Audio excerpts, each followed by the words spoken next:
Fales Jizombe and my colleague Emmanuel Chumacha. Remember, today we'll be taking you through the national newspaper and the Daily Times. I think we can start with the Daily Times.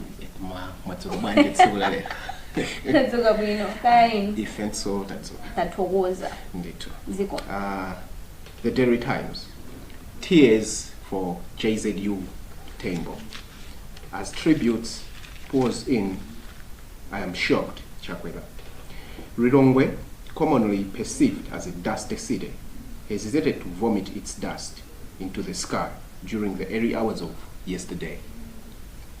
It was as if metaphorically nature had sensed that tears would soon follow. Later in the day, the news no one liked to hear broke. He was pronounced dead at the early hours of yesterday at Rilongwe Healthy Clinic in Area 10. Yes. At Embo. Sitting Gagambeza history ya Malawi, Osagamba was JZU. So Sakarabwe. Sakarabwe, no? Adwala Abira. Asiyambile gasi. Yabwino. Ndipo ndukulubira kuti ana ambiri awadziwa Atembo. Ambiri ndiwadziwa. He has done a very good job, and I think ngati ndesawula kwitsa he's the one of the longest serving member of parliament kuno ku Malawi. It's a good thing to see all political parties coming together yes. to mourn him, celebrate his life. Ndizinto zabwino ndikukhulupirira ndithu pamene akukhonza madongosolo onse amalawi tikhala nawo ndithu limodzi. Komanso chinthu china chimene taphunzirapo ine anali munthu wodzichepetsa kwambiri, and I wish if all the politicians were like the late JZU, I think it was into Zilizabwino. Moving on, I also have the same story on the Nation. The headline needs end of an era, but I won't take that. I will take another one instead. The headline needs votes apathy handouts mar by election, and part of the story leads Malawi Electoral Commission MAKE has declared the Democratic Progressive Party DPP candidate Maxwell Phineas winner of Mtiawadi by election in Zomba Central constituency. MAKE chairperson Chifundo Kachali, who announced the results in Zomba yesterday, said out of the 6,459 registered voters, only 1,113 voted, representing 17.2% turnout. Phineas amassed 505 votes, while runner-up Hafli Labet of the Malawi Congress Party got 455 votes. Kashali, a judge of the High Court of Malawi, said UTM candidate Malala Mika got 66 votes, whereby United Democratic Front and United Party candidates Natasha Tewe Teresa Gambale got 50 and 7 votes respectively. When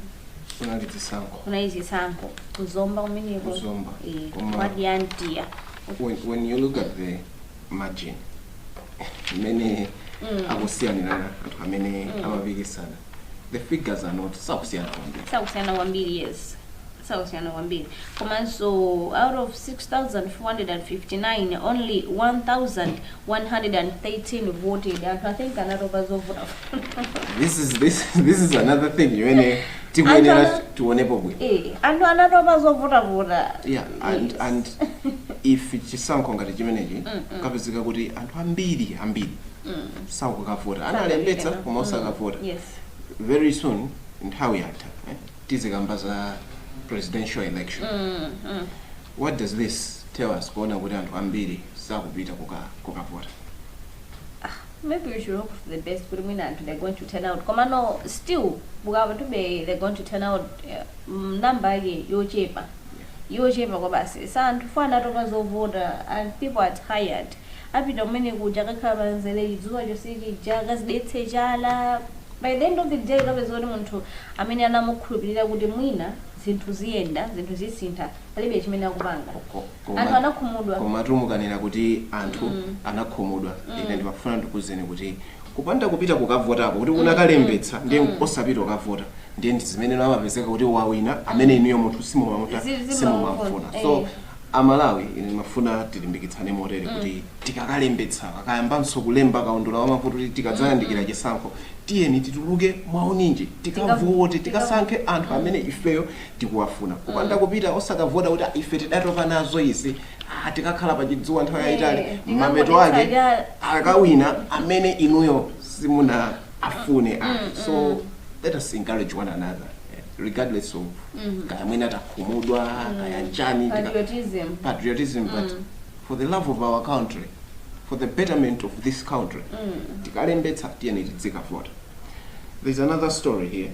8 more witnesses for ex-ACB director case. The Anti-Corruption Bureau, ACB, has said it is remaining with at least 8 more witnesses in a corruption case involving its former boss, Renek Mademba. Initially, Mademba was alleged to have received $10,000 from the best business person, Zuneth Satar.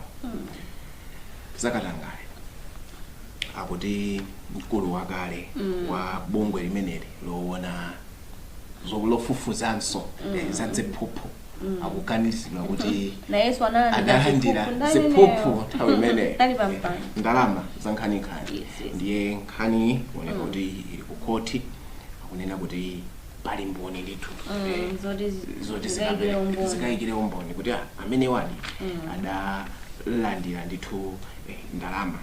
Let's hope for the best kuti makontiso nawo akayendetsa chilungamo pankhani kuti amalawi aone pothera pankhani chifukwa ndikhani kuti yakhalitsanso imene ma adjournment musambira adjourned case komano let's hope kuti ikakalowaso iyenda bwino komanso mwina ndopezo ndikukhala mapeto ndopezo kodi chenicheni mchite.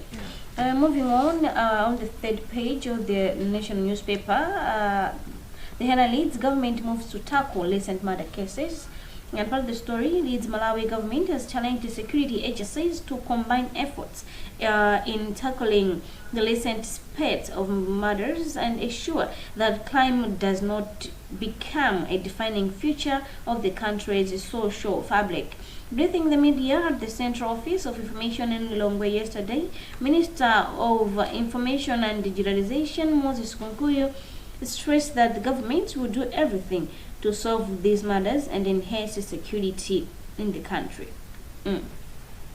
Aguri anthu ndithu abwere pamodzi athandizane mwina akuona zoti kodi chitetezo muno chili stable ndithu zinthu zili pabwino akumaso apeze afufuze ndikupeza kuti kodi amene anapanga zimenezi ndi ndani ngati mdziko muno. Yes, mamada zamene wachitika zoyankhula zachitika woyankhulaponso achuluka. Yeah, ndipo many mukunenera kuti zoyankhula ndiye zachuluka. But I am happy to hear from the minister yesterday and at the press briefing and enapo kuti apolisi ndithu they have made very good progress. Let us hope for the best. So as you have said, kuti for the love of our country, let us work together. If amalawi mwina tikudziwapo ekena kake kokhudza mwina zimene zizophanaphanas tiyeni tatsine khutu apolisi kuti at the end of the day chilungamo chidziwike. There's a story here. Msanje records 3 cholera cases. The Msanje District Health Office DHO has recorded the 3 cholera cases, making it the first in 10 days that a case has been recorded. Msanje District Health Promotion Officer George Mbotwa confirmed the development yesterday. Sitting in how we are mvula high.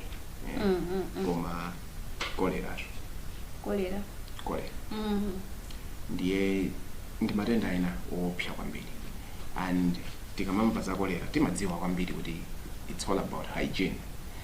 Tiyeni ndithu Amalawi tikamakhala m'midzi mwathu m'misika m'matchalichi m'manyumba, tiyeni tikhale mwaukhondo kuti tidziteteze ku matenda amenewa. Nanga taonani panopa ikayamba nthawi ya mvula, if panopa ngati akuti kolera akupezekabe konsanjo mageseza atatu amenewa sizabwino izoezi. After mwina soka nthawi kochepa atalengeza zoti ngati dziko pano kolera watheratu tapanga defeat kolera, now Malawi it's a cholera free country. Kenaka nomazamva zoti yayi kwapitikaso makapezaso magesi ena akolera.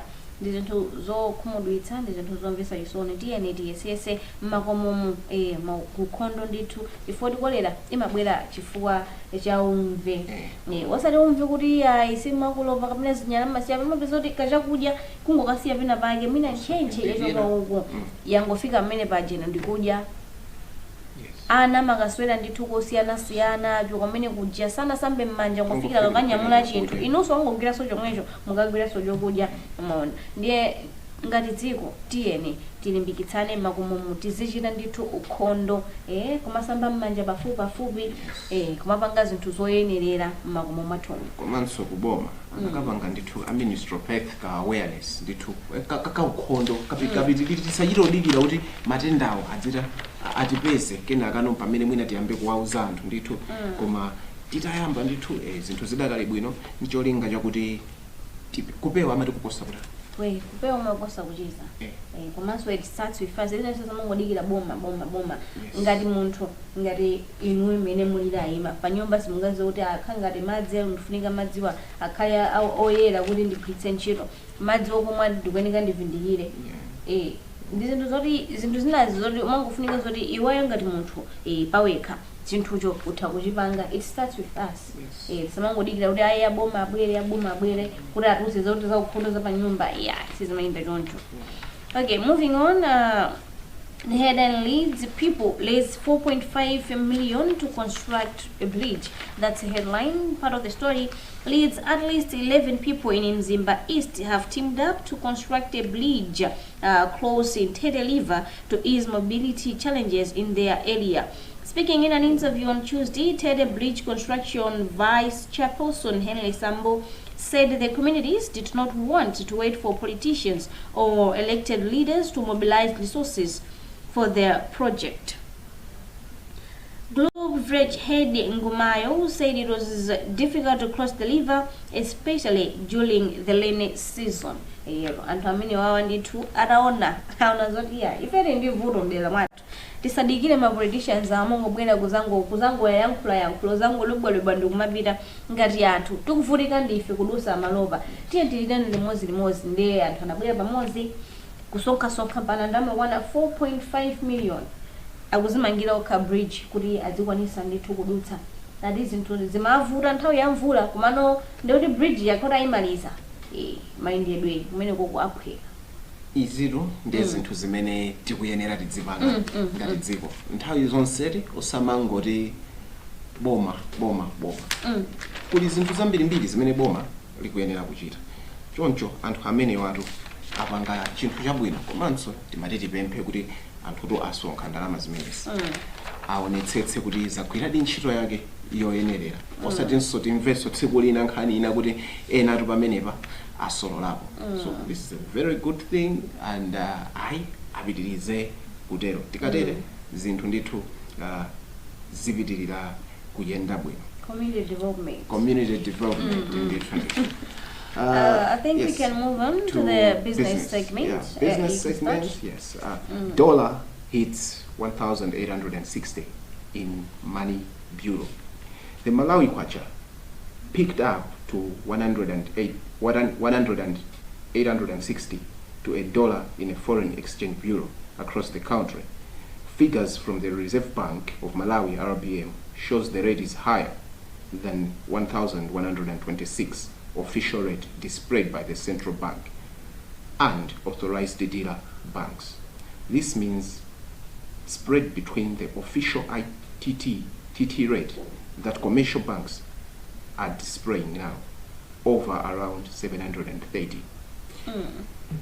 Zikuoneka kuti ma forex bureau dollar akuyigulitsa modula kwambiri. Yes, ikudula. Yakwera. Zimene zikutsutsana ndi momwe awa banki lalikulu la dziko lino amayenera adzigulitsira. And kuona figure imene akunena kuti yakwererayo ndi yambiri kwambiri 734 kwacha. Ndalama yambiri. Nkhani imene uyiona bwanji? My economic challenges onde ndameniyo. Dollar ndi imene yakwera.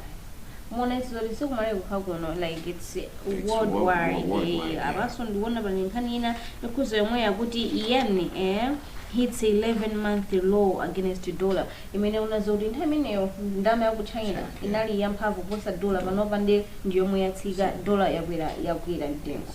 Ndikuti as a country ndibe mphamvu ndithu kuti my economist atiwoneleko ndithu kuti pamene pazinthuzi kutani, because this is not akwanthu amene let's say amagula zinthu kunja. I'm sure they've been affected a lot with this. Let us hope for the best. Kuti at least zinthu zibwerera nditi kusimphina ndikale forex sikusimphina ndikale as a country chabwino. Malawi's growth under threat, UN, that's the headline, and the sub-headline leads edges diversification away from lower productive sectors. And part of the story leads the United Nations says Malawi long-term economic growth is unlikely to meet the economy's development aspirations, urging the country to diversify away from lower productivity sectors. In its policy brief titled Towards Malawi 2063, staying on track amidst significant downside risks and shocks, UN Malawi observed that while long-term economic growth is likely to remain positive, it is unlikely to be strong enough to meet the requirements of a growing population and significantly reduce poverty. Akura unachonjo kuti kanga lero Malawi economic yake akuti siyakuiona ikukwera kuti tikuthe kugonjesa umphawi mdziko muno economically sizikuyenda zoti izizi kuti imene imaliya vision 2063 akuti sangoona konse kuti ngati dziko tukafikirako kumeneko chifukwa choti economically as a country zinthu sizili bwino kwambiri. Ndipo akuluakulu kubomako ali ndi ntchito chachikulu. Koma let us tisaluze hope. Let us hope for the best. Sikuti nsukubomako sakudziwa. Akudziwa. We hope that things will work out. Do you have another business story? No. Let us proceed to international. North Korea to deport US soldiers who crossed the border. North Korea says it will deport United States soldiers traveling skiing who ran across the border from South Korea during a tour in July. Anzatwa amatsatatu malamulo. Kodi kwathu kuno deportation imachitika? Mabo ndiapo.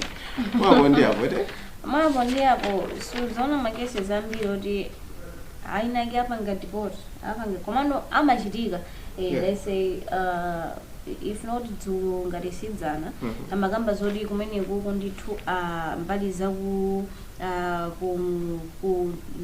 Zimba anapeza ndithu ma Ethiopia ngapo kumeneko apezoti agwira amata apanga deport kuti abwerere kumene yachokera amalawi mono illegally. And even this soldier amene akunena ku North Korea analowanso ndithu mdziko limeneli illegally. So iwo asakuona kuti kandi asilikali kaya ndotana kuchokera kuti koma nawonso akutsata malamulo. Ine ndimaziona kuti ndizofunika zinthu ngati zimenezi tisamaone kunena kuti kodi uyuyu ndani, koma kuti akupezeka m'Malawi muno ali ndi zokayeneretsa kuti akhale muno chifukwa zinthu zina zimene zimachitika mdziko let's say tikukamba za umbava izi zitautheka kuti samalawi amene akuchita zimenezi kutheka kuti ndanthu obwera komanso mwina adabwera mdziko muno alibe ndi zowayenerera. So this is a very good thing, and yeah, ifeso ngati dziko titophunzirapo kutengerapo china chake. I think we can move to the arts and culture segment. Yes. I will start. Nyango takes Vimbuza songs to Tanzania. That's a headline. And part of the story, leads ethnocentric musician Nyango is among African artists to participate in the regional art platform Nafasi Art Space. He is expected to perform on Friday at the event in Dar es Salaam in Tanzania after her application was successful. In an interview from Dar es Salaam yesterday, Nyango said she was surprised with her selection, but she believes her authenticity made the difference. She's in Tanzania. Aida nomini kuli Nasafi art space kutia kabange perform, which is a good development. Malawi being recognized kunja maiwanza tuso in Africa momuno. It's putting the flag on the map. Yeah, tisamangotera kumudzi kokha kuno kumanziwana tokha Malawi. This is a very good thing ndithu kuti maibonso ena adzitha kuti panga recognize. On the same, arts and culture, Soja remains sponsorship for 2023 Sand Music Festival. Legendary musician Soja Lucius Banda, who is an impact event director, organizer of Sand Festival, said yesterday that this year's edition will be worse in terms of sponsorship compared to the previous outings. Lucius Banda ndi mmodzi mwa akuluakulu amene amapanga organize mwambo umene wa Sand Music Festival ozamaimbidwe, ndiye adandaulapo kuti chaka chino zikuoneka kuti ma sponsorship anthu amene amathandiza mwambo umenewo ngocheperako compared ndi mmene amathandizira mbuyo. I'm not surprised to hear zinthu ngati zimenezi kuchokera kwa wachikulire Soja Lucius Banda. Timakamba za economically mmene chuma chathu chikuyendera. You know, things are not okay, so mwina makampani ma business iso zakuyenda, that's why mwina kuli less sponsorship, but let us encourage companies, Malawians, let us patronize this event but also sponsor nzakwathu konkuno tisachite kudikira ena kuti achokere kwina. Umbali ya sponsorship, if akhala zoti anthu abanga sponsor Sand Fest imene kumona kumabwera anthu osiyana-siyana amayiro choka ma countries awo, one way or the other abanga so promote tourism in the country. Ndikuti akubweresanso ndithu kena kake kudziko, ndikuti ngati ma sponsors abwera atuluka ndopangako sponsor zinthu ngati zimenezi zimathandiziranso kachuma ka dziko muno kuti mwinaso kasunthe ndi zinthu zokuti ayi muli makampani ambiri Malawi muno tadzibwerani limodzi kusonkha. We are doing it for the country, osati munthu mmodzi. And actually mwakamba za tourism, yesterday it was World Tourism Day, and this is another thing mene aunduna wa zanchiro zokopa alendo anapempha kwa Malawi kuti Malawi, let us love our country, zidziyamba ndifeyo Malawi, tisamadikire akunja koma let us be the first ones nditu tidziyamba ndife kupanga sponsor zinthu ngati mmene event ilili tiyeni tiyambe ndife Malawi kuipanga sponsor, tiyambe ndife kulikonda dziko lathu, enawa adzibwera pambuyo ndithu. So this is a very big event mmene mwanenera kumabwera anthu amayiko osiyana-siyana, and tourism sector if pali sombali imene imapezapo ndalama ndithu imathandizikira nthawi ngati imeneyo. We are talking of this Sand Music Festival. I think shortly we'll be talking about Tumaini Festival. These are the very same important events. So Malawi, let us buy our tickets, let us sponsor these events, and tidzibita in large numbers kukapanga patronize. Yes. Another story, the henna leads Baila CCP in Gospel Music Fundraising Bash. That's the headline. And part of the story, Baila CCP has organized a mega gospel music fundraising bash in Lilongwe on a Saturday. The church's women group will be hosting their counterparts from Zimbabwe and the event is meant to raise funds for logistics. The lineup of musicians on the day includes Walsungu Kishombe, Esther Lazaro, Vincent Kazokumanja, and Mtola. In an interview yesterday, Lazaro urged gospel music lovers to patronize the show and support the women. Zoyira za saladi. Saladi. Osama kupita zauzimu. Zauzimu. Bwana sisebi they are fundraising nditu andisho kumeneko tapitani mukapange support ndi zinthu zofunika nditu mukapanga support mauso amene wawa amulungu apita patsogolo. The same at Sankacha. Cape Stars, the Kingston team up. Cape Stars, through its spirit of friendship brands, has partnered with the power couple, the Kingstons, Zeze and Dorothy, also known as Dozeze. The two brands will work together through different activities. Dozeze. The power couple. The power couple. The hottest couple. Yeah.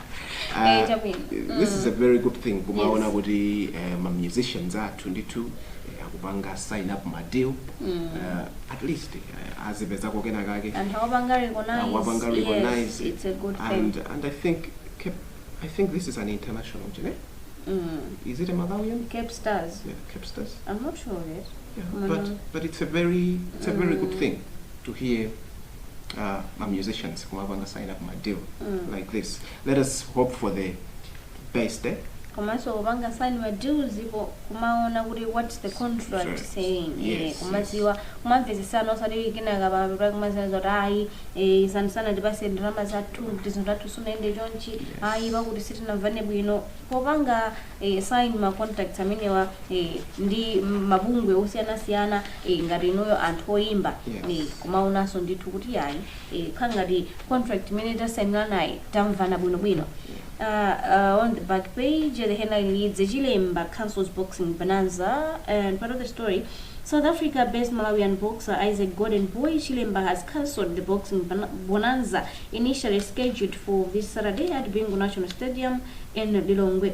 In an interview from Johannesburg yesterday, the former world champion attributed the cancellation to logistical challenges. Adisa Abwira. Bwena nditu mambegeza nkhonya Golden Boy. Let us hope kuti nthawi ina mwina adzakhonzanso machimene. The back page, Nomads back on top. Mighty Mukulu Wanderers have opened a 3-cup point in the TNM Super League following their 2-1 victory over Brigos at Nankaka Stadium in Lilongwe yesterday. Manoma abwerera ndithu patop pa TNM Super League after kuwina ndithu dzulo ndi timu imene ya Brigos. Let us hope akhalitsapo patoko pamene ndithu Manoma. I think that's and manena kuti I hope akhalitsapo patoko pamene pa chifukwa paoneka kuti bosinthana apezeka nkhala po tsiku limodzi. You have to work hard, fight hard kuti umupange keep that position. Yeah, so I think nthawi ioneka kuti sili mbali yathu komano izinzina mazomwe zinali zili mu newspaper ya lero ya Daily Times komanso ya Nation.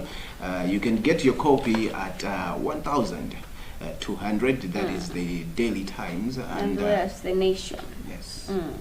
Today you're with me, Fales Chizombe, and I was joined by Emmanuel Chuacha. Keep on watching Luntha TV. Good morning.